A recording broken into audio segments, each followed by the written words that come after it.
ఓం నమ శివాయ. మనం ఇప్పుడు బస్సులో ఎక్కడికి వెళ్తున్నామంటే దిండిగల్కి అయితే వెళ్తున్నాము. మదురై నుండి దిండిగల్కి వెళ్తున్నాము బస్సులో. మా బాబు బస్సులో అయితే పాటలు వేసుకుంటూ ఎంజాయ్ చేస్తున్నాడు చూడండి.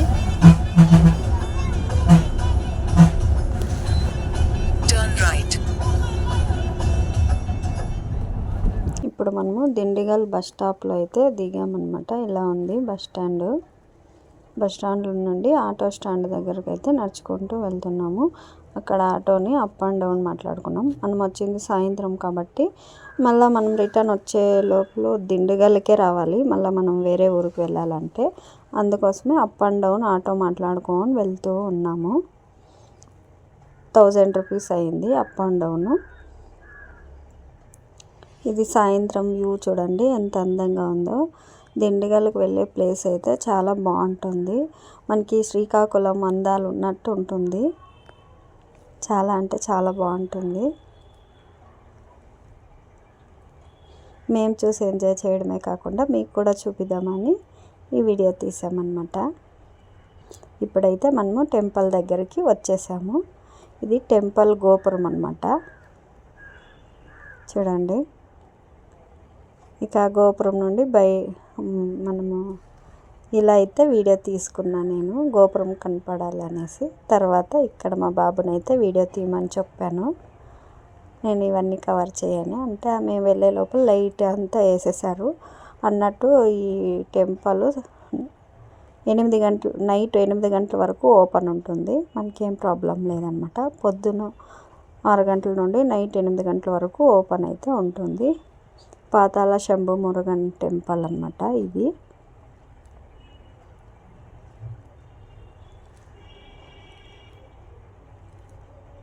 ఇప్పుడు మనం లోపలికైతే వెళ్దాము. అక్కడైతే కరంగళి మాల తీసుకోవడానికి ఎంత క్యూ ఉందో చూడండి ఒక్కసారి. చాలా జనాలు అయితే ఉన్నారు.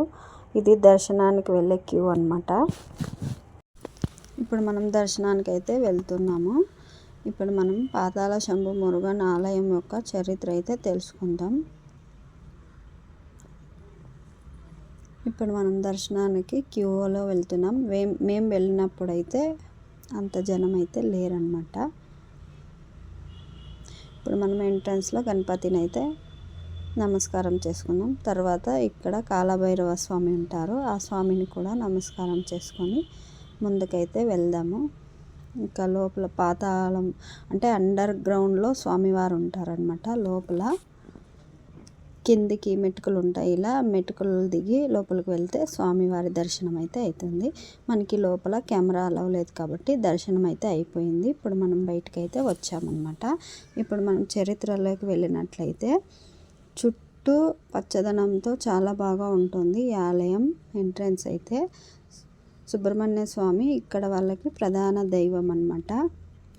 ఈ స్వామికి ఎన్నో మహిమలు ఉన్నాయి. ఇక్కడ స్వామి ప్రజలందరినీ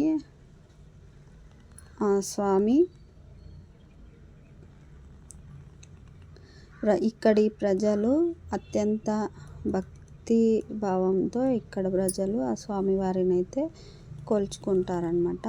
అన్ని దేవాలయాలు కొండపైన ఉంటే ఈ స్వామి వారు మాత్రం అండర్ గ్రౌండ్లో ఉంటారు. ఈ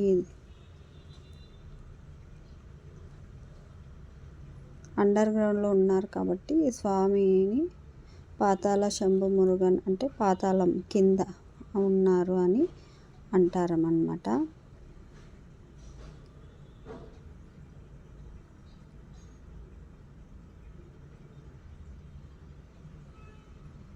ఈ స్వామిని అయితే అంటే స్వామి విగ్రహం అయితే బంగారం, వెండి, ఇతర ఇనుము సిస్టమ్ అనే 5 కిలోలు మిశ్రమంతో 1/2 అడుగుల ఎత్తున మురుగన్ విగ్రహాన్ని అయితే తయారు చేశారు.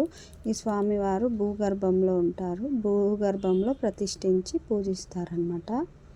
సిద్ధుల కాలం నుండి ఈ స్వామివారిని అయితే పూజిస్తున్నారు.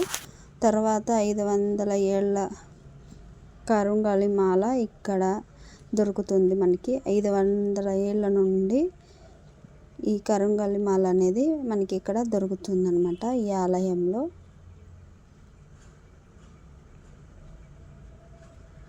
ఈ కరంగలి మాల చాలా పవిత్రమైనది. ఎటువంటి దుష్టి దోషాలు, నరదృష్టి, నరఘోష, బ్లాక్ మ్యాజిక్ ఇలాంటివన్నీ వెళ్ళిపోతాయి అన్నమాట ఈ కరంగలి మాల ధరించడం వల్ల. ఒక్కొక్కటి 1500, 1600 దానిపైనే ఉంటాయి. అలాగే ఇక్కడ స్వామివారి వాహనం ఉంటుంది, శునకము. తర్వాత ఇక్కడ ఉన్న ఒక స్వామి ఉంటారు. స్వామి పేరు అయితే నాకు తమిళ్లో రాసినారు, నాకు తెలీదు. తర్వాత ఈ స్వామిని కూడా మనం పూజించుకున్న తర్వాత ఇంకా కాసేపు అక్కడ కూర్చొని బయటకు అయితే వచ్చేసామన్నమాట. ఇక్కడ అన్నట్టు మేము కరంగలి మాల కూడా తీసుకున్నాము. నాకు చాలా సంతోషం అనిపించింది.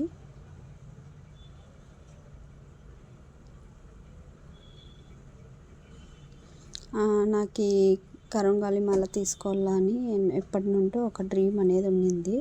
అంటే అందరూ ఆన్లైన్లో తీసుకుంటున్నారు కానీ నాకైతే ఇక్కడే వచ్చి తీసుకోవాలని అనుకున్నాను. ఫైనల్గా ఈరోజైతే నా కోరిక నెరవేరింది. నేను కూడా కరంగలి మాల కొనుక్కొని వేసుకున్నాను అన్నమాట.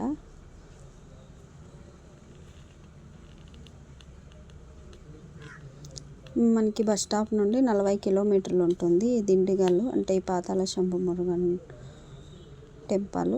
పోను 20 కిలోమీటర్లు, రాను 20 కిలోమీటర్లు అయితే ఉంటుంది. ఆ స్వామివారిని మనస్ఫూర్తిగా దర్శించుకొని మనమైతే సాయంత్రం పూట వచ్చినట్లయితే మనకి ఎటువంటి క్యూ అంటే మనకి బాగా దర్శనం అయితే అవుతుంది. జనాలు తక్కువగా ఉంటారు సాయంత్రం పూట. అదే పొద్దున్నే అయితే మనకి 1 కిలోమీటర్ 2 కిలోమీటర్లు ఉంటుంది క్యూ అనేది. ఇంకా అవన్నీ చూసుకొని మనం రావాలన్నమాట. నా వీడియో మీకు ఏమాత్రం నచ్చినట్లయితే please subscribe to Kumari Ranga channel. Subscribe.